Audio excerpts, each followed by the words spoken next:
Hello, everybody, and welcome to Calm 350. And I can assure you that if you are not intending to be in Calm 350, the rhetorical tradition and practical applications, it won't turn out to be the most fun you've ever had. I'm not sure it's going to turn out for those of us who intended to actually get into the class. But I've got some good news.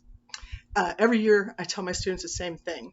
You probably will learn something. When we learn, it hurts a little bit, but we learn. It is my goal to let everybody walk out of here with an A, whether that's in person or on the computer.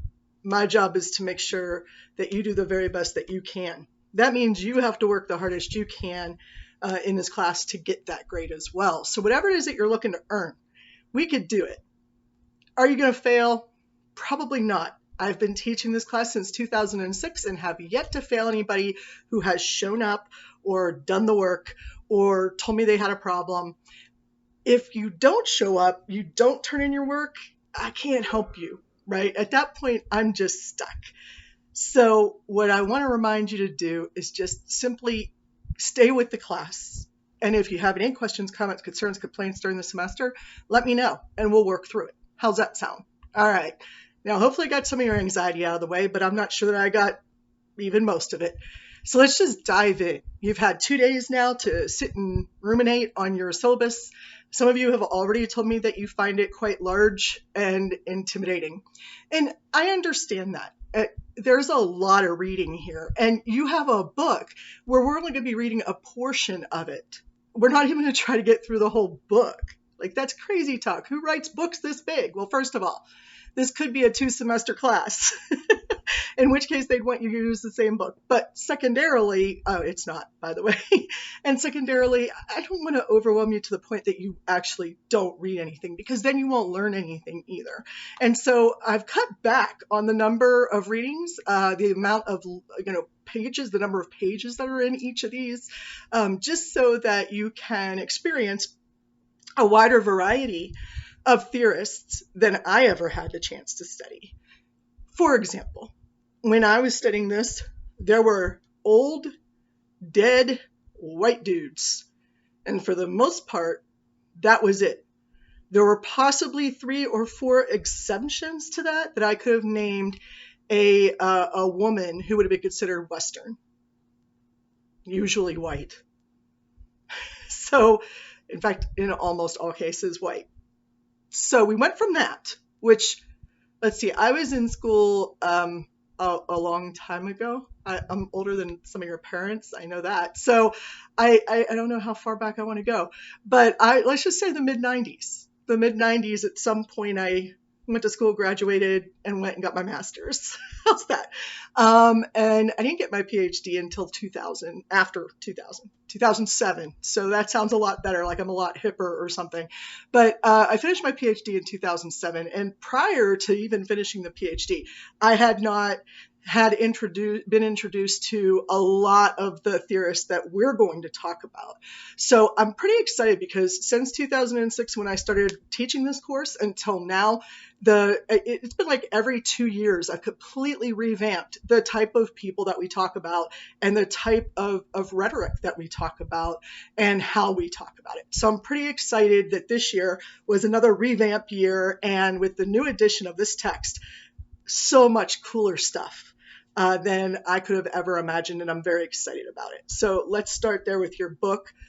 Don't let it intimidate you. If you don't have a paper copy and you have the digital copy, I actually have the digital copy because the big copy got torn up and ruined in the second edition, and I just decided to buy the digital for the third. You won't be as intimidated as those of you who buy the thing that is, I think it's about this thick. That's how thick number 2 is. Yeah, roughly. And it's intimidating. Hardback, onion pages, no pictures. Oh, it's so scary. But the good news is that as we read, it will get easier for you to learn how to read it, or you will solve your sleeping problem, like I tell you in the syllabus. It's easy to solve a sleeping problem with this book. So we're going to try to stay awake, and the way that this is best done, I won't say the best. There's 2 really good ways to do this. One really good way is to wait for my sort of summation, my supplemental lecture to come out, for me to put that out for you, and then read the book. Because if you read the intro to your theorists, you're going to find everything you need to know about the works that they're introducing. So when you go to read, for example, Margaret Fell, if you read her introduction, you'll know all the main points of the work called Women Speaking Justified. That simple.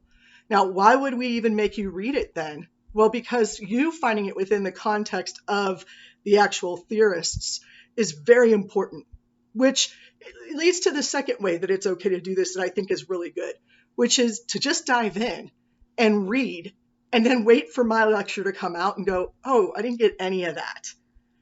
If you read the introduction, you'll get it, at least some of it. Okay. So whichever way you want to experience the book, do what works for you. Okay. There will never be a time when you take an exam that you don't have access to your book or my lectures. Okay. My exams are always open note, open book, whatever you want to call it, because I am not on campus, which, by the way, I really hate. I'll explain that in a minute. And I'm never going to give you an assignment that I did not actually get you ready for. Make sure you had the whole assignment and time to do it.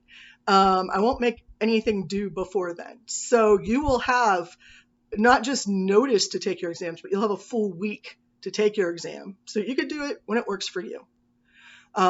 If the paper assignments, I told you I haven't decided on dates for those yet, but they're going to be very fluid dates because you need to start picking up your own slack when it comes to your schedule and your calendar. Some of you are already doing it. Most of you do it better than I do. So I find that students appreciate having that kind of flexibility. Also, you don't have to make any excuses at 3 o'clock in the morning to me. However, because I'm this flexible, any deadline we do set is pretty strict, right? Like if you have to be 2 hours late for something that you've had over 6 weeks to do, there's just no reason for that other than you didn't do the assignment. Okay. Now, if you have any issues, talk to me beforehand. So if you've already emailed me about some things, from everything from internet access to how you're feeling to a struggle you're dealing with, to the insanity that is our world right now. It doesn't matter what it is. Just let me know and we'll figure it out. All right. But if I wake up the day after an exam is due and it's closed and somebody emails me saying, oh my God, I totally forgot to take it. Sorry. Don't know what to tell you. You had a long time to take it. So make sure that you check Blackboard a couple times a week at least. I would suggest doing it on a regular schedule so you don't forget, because everything you need is on Blackboard. All right, let's start there. So the question is, why aren't we in person? We were supposed to be. You had heard that it would be better that way. I agree. It would have been. Back in February, when we were talking about how we were going to deliver our courses, I had said that I was ready to put this class back into the classroom after three semesters of not being in the classroom. I was very excited about it. This summer, in the month of July, when things looked really, really good, I actually took my stepdaughter to Silver Dollar City, and she did not wear a mask outside. I always wore one. You'll know why in a second. But she did great. I did great. We had a fantastic time. I think my husband tolerated us well.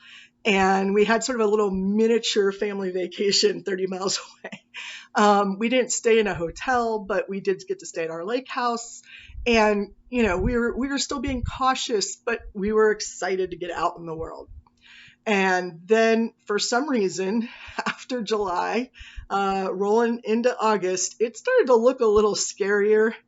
And as people started going back to school, it looked a little scarier. And I was kind of like, what are we going to do? And so unfortunately for you and me, I had to call up the university because I suffer from 4 autoimmune disorders. All 4 of those are treated in different ways, some of them worse than others, some of them more visible than others, although most of them aren't. Second, Because of that, I'm on chemotherapy and have been for 2.5 years. And the type of chemotherapy I'm on is one that a lot of people are on, and it does suppress the immune system. So we all know that. We knew that going in. So there's two reasons why I'm compromised. I'm a type 2 diabetic, but who is on an insulin pump because of medications I've taken in the past. It's not good. There's holes in your body that are cool, like my earrings, but there are some that are just not so cool. For example, if you have to have a needle inserted into your body, or you have to ingest pills. I mean, take your pick. It's a pain in the butt, and some of you know exactly what I'm talking about because some of you are going through it too. But the third thing was really the clincher, which was I believe it was 3 studies came out all in the same week, where they were studying the impact of the medication I'm on, the chemotherapy drug, on the vaccine. Because so many people are on this chemotherapy drug, it's given out regularly. You don't know that they're on it.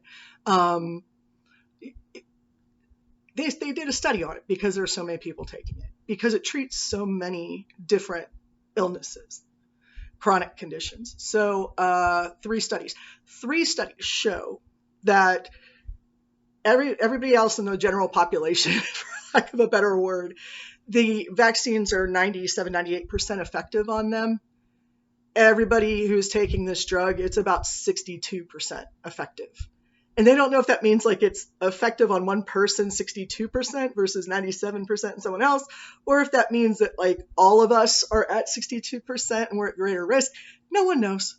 No one knows. And so as much as I'm sure everybody's doing everything they can to protect our community and our world, especially at the university, because we're so good about that, it doesn't matter. I'm still at an incredible amount of risk. In fact, you ready for this? I haven't seen campus since March of 2020.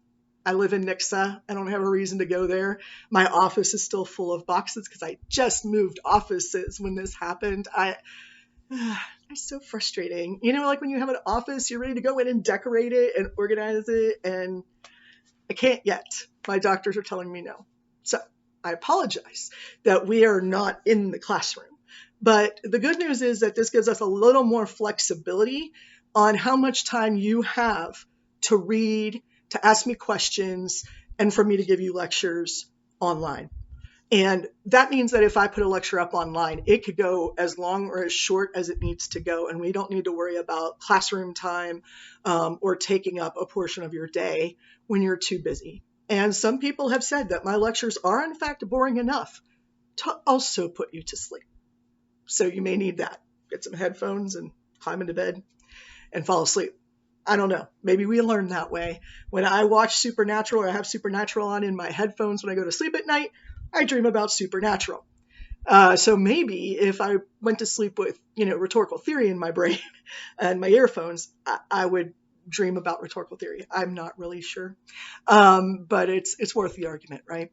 Okay, so now that you know what my standards are for timing the book, the reading, the lectures, and the exams, the papers are going to be a completely different conversation. We'll have that a little bit later. Let's not think about the papers just yet. Just give me a little bit of time on that, okay? I promise you're going to have plenty of time. Now, I did put a brief assignment in the syllabus for you so you can get a hint or an idea of what we're going to be doing. But don't worry about that. Let's worry about reading, and let's worry about learning. And with a 15-minute video already, I'm just going to say that I have a few things that I want to introduce you to in rhetorical theory before I start sharing videos. And as a final note, when I do share the videos with you, there's a possibility that lecture was recorded, 6 months ago, 2 years ago, 4 years ago, last semester, you name it, which means my hair will look different, my hair color will be different, everything will be different, and the background will even be different. And that's because the content is what matters. So with those videos, I'll let you know, hey, old video, don't pay attention to any dates that you might hear in here that have to do with assignments. Don't pay attention to anything where I'm talking about a Tuesday or a Thursday or a Monday or whatever. That'll be irrelevant, but the content is what's going to be important for you. And I don't think that happens too often, but just in case it did.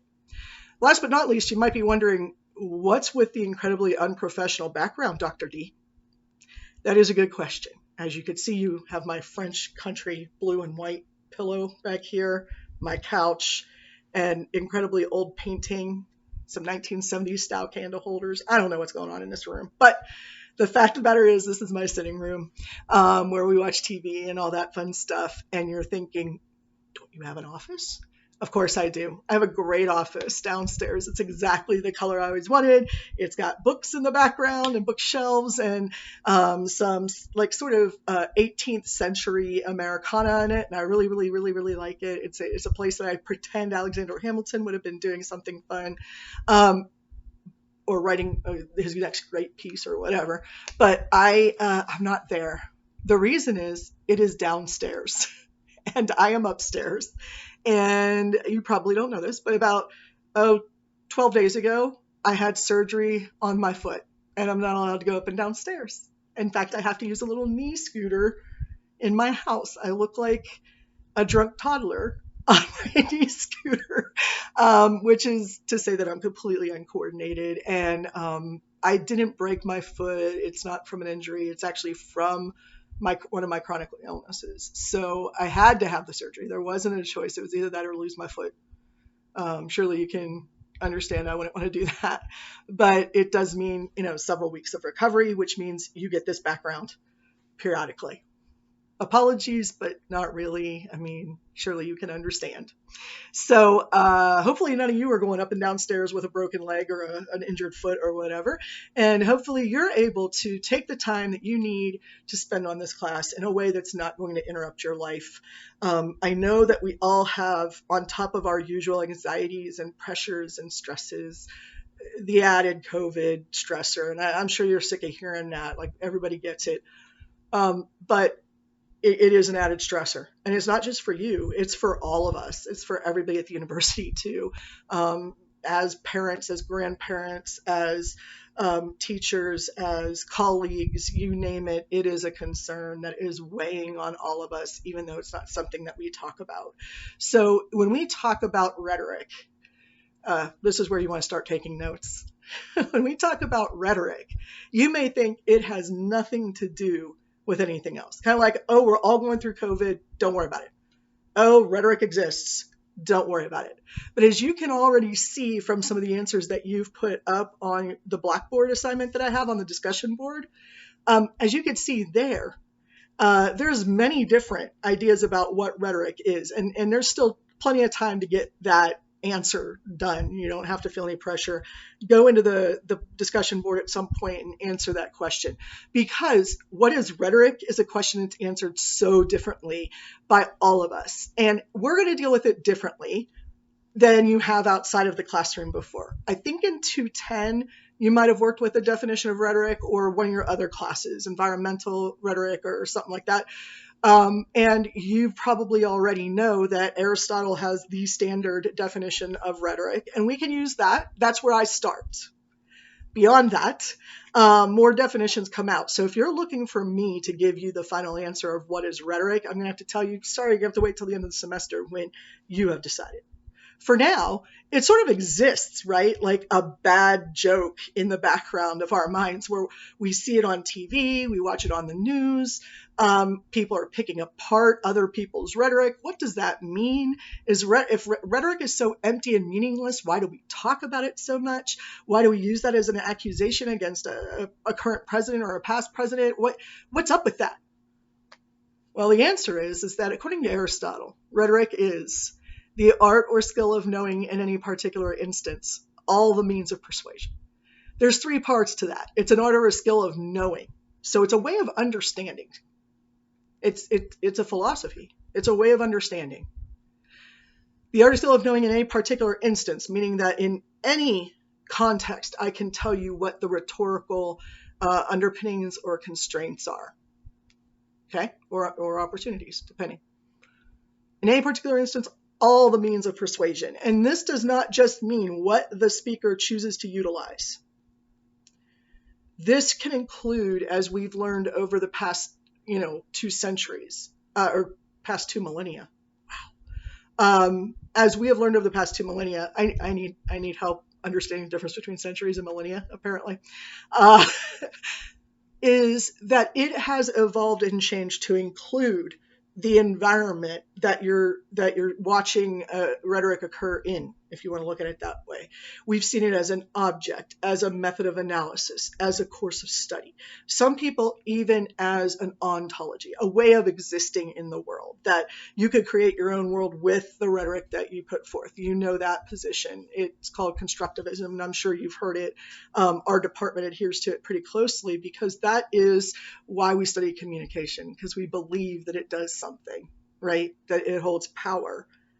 That's always been true of rhetoric. Now, the second thing that we need to know about rhetoric generally is that Aristotle also said that rhetoric is about mass influence. Mass influence, not one-on-one influence, not interpersonal communication, not a tiny little group exercise here. I'm not talking about that. I'm talking about mass influence when it comes to Aristotle. In other words, he was most interested in our civic discourse. He was most interested in our, call it what you will, public discourse, the conversation of the nation, the conversation of the world, the global community, etc. That's what he was talking about. He was not talking about, well, he wasn't talking about the global community, but he was definitely talking about much bigger things. Of course, there was no mass in terms of mass communication the way we think about it today with a mediated message, except there kind of was, because the way that they did mass communication back then, you would have somebody give a speech, probably from the government. There would be somebody assigned from each of the small surrounding towns and villages to go to watch that speech. And then they would go back to their town or village and they would give the same speech roughly. They would reconvey the ideas. They would represent the ideas of the speaker to their village or their little town, suburb, we might call it today, whatever you want to call it. That was the idea of mass communication, an idea of using people as a channel, right? As with the game telephone, messages can get really misconstrued and misinterpreted if there was someone who was sharing the message that was not good at it. You had to be incredibly good at the rhetorical act in order to reconstruct the message you just heard for a new set of people, a new audience with a new level of knowledge who needs different reference points, perhaps, or needs a different level of understanding, perhaps, conveyed to them. In other words, a rhetorician's first job was not just as lawyers and teachers, which is what we're going to hear, right? But actually as someone who could explain the government to the people. And thus, Aristotle is also the first political scientist. The idea that a rhetorician's job is to explain the government to the people. Wow, that sounds familiar. Who is that? Who's that supposed to be in our world? Teachers? Sure. Lawyers? Maybe. Oh, wait a minute. It's the media. How many of us watch the media in whatever form we wish or read it in order to understand what the government is doing? Of course we do, which is why the media used to have such an important ethical responsibility to the public. Much like the sophists in Aristotle's time, the media in our time, I'm just going to blame the whole group right now, everybody. I'm just going to blame them all, despite the number of them that I respect greatly. I'm just going to do it. Blame all of them, because much like the sophists of in Aristotle's time, the media have become abusive with their job. Some people would say. Some people would say they're just doing their job. And we'll get into that as well. Talking about, is the media, those messages, are those rhetoric? Some people say, of course they are, because they're lies. Other people say, No, they're just giving you the information. Other people will say, I trust all media sources. Okay, no, nobody says that. I trust this set of media sources. For me, it's a credibility issue, and I believe that it should be for everybody. So I trust certain journalists. I get to know them. I want to know where they're coming from, or at the very least, know where your audience, where your speaker is coming from. For example, I think not John Oliver, it was Jon Stewart, had the best response to people when they talked about him representing or misrepresenting the news and how his opinion shouldn't be news. This, by the way, predates any of the criticisms of Fox News or Sean Hannity or some of these others that you might have heard about. He said, because they didn't do this on the Comedy Channel back then. Jon Stewart says, I'm on the Comedy Channel. I am not on a news station. I am not here to inform you in any way other than through me and through humor.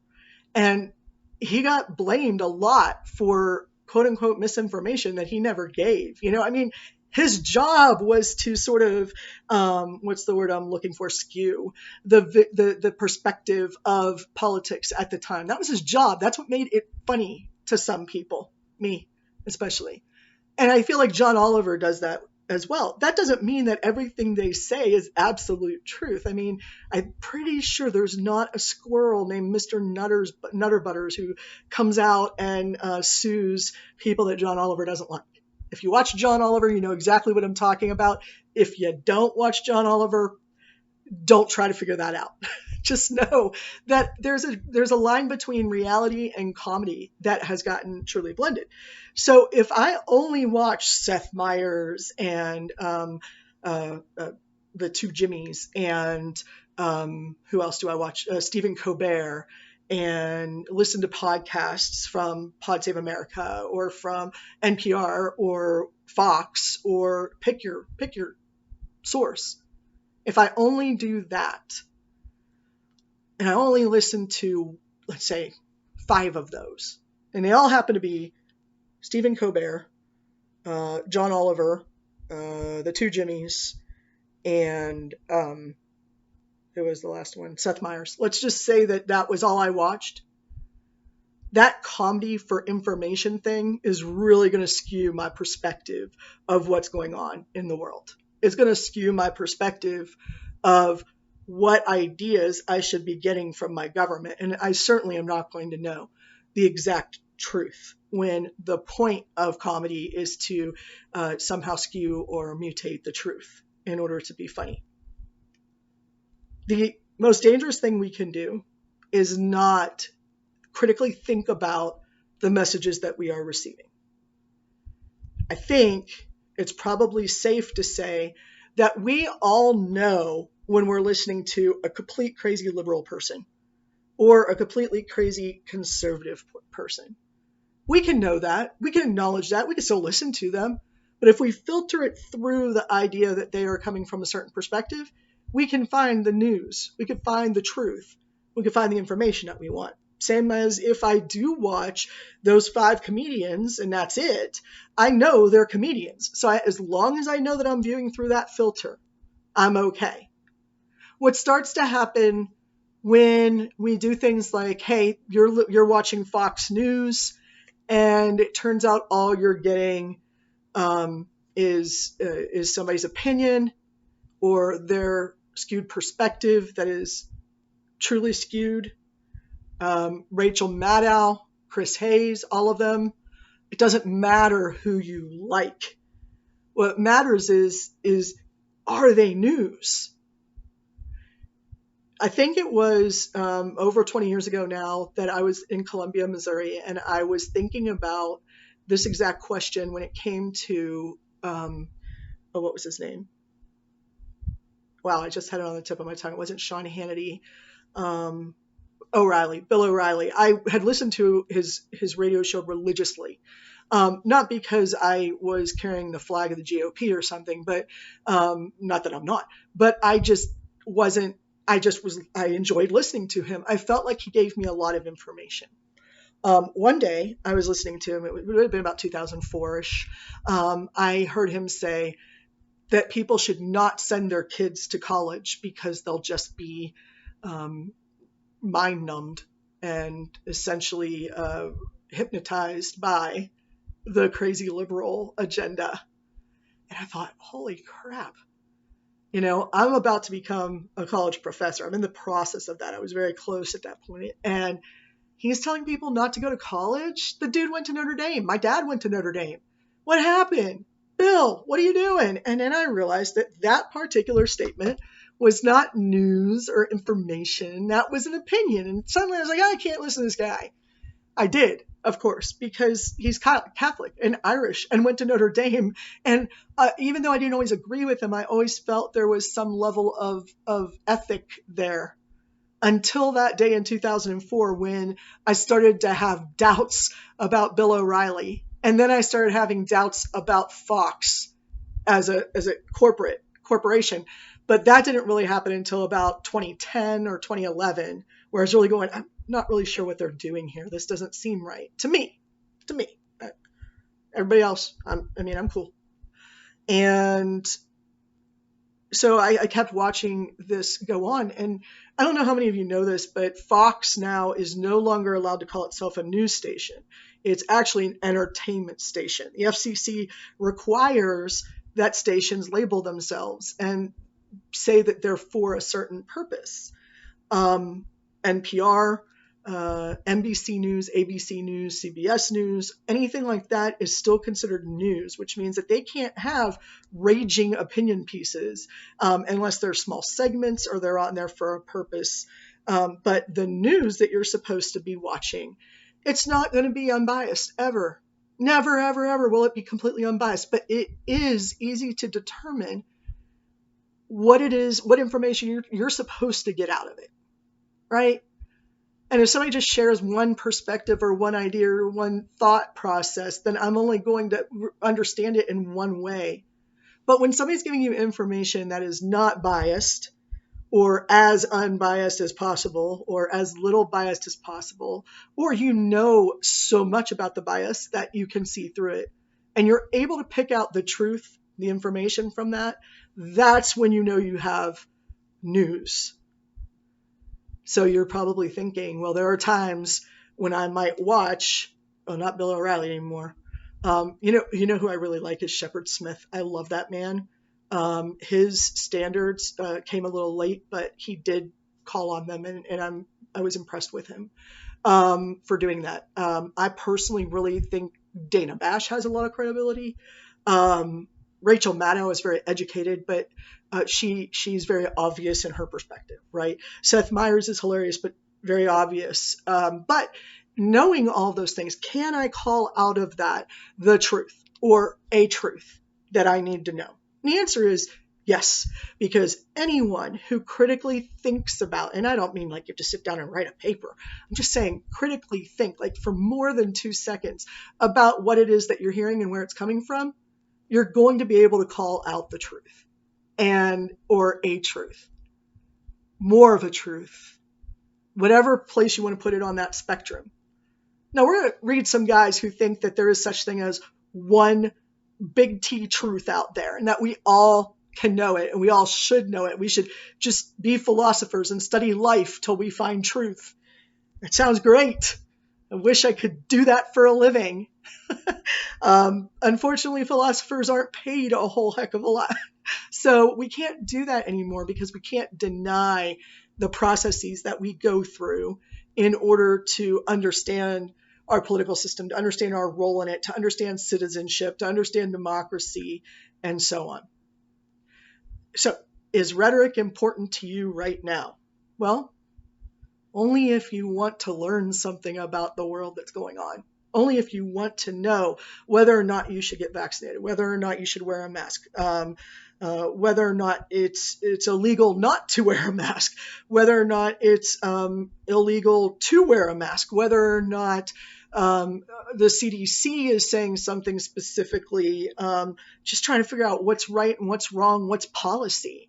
If you're doing any of that, and for those of you who have children or younger siblings or parents or grandparents or people that you live with or around or near, then those things are important. Understanding them is important. Not agreeing, with everybody, but understanding them. So that when you're asked why, when you give an answer, you're not offended. You just explain why. So when we have well-reasoned thoughts and ideas that back our discussion points, that we can have a great discussion. But you can also learn from the places that you're getting your information and news from. You can also learn what's actually coming to you. Is it truth? Is it valuable information? Is it fitting into a perspective that makes sense? Is it well reasoned? That's going to be our first question. And so we will begin not with Aristotle. A lot of people think, oh, we always start with Aristotle then. No, we're going to start with his definition, because that definition, it gives us a really flat, low plane for starting our discussions. It gives us a point of reference to start our discussions, and it's relatively easy to understand. Some theorist definition of rhetoric, even I go, I don't even know what you're talking about, man.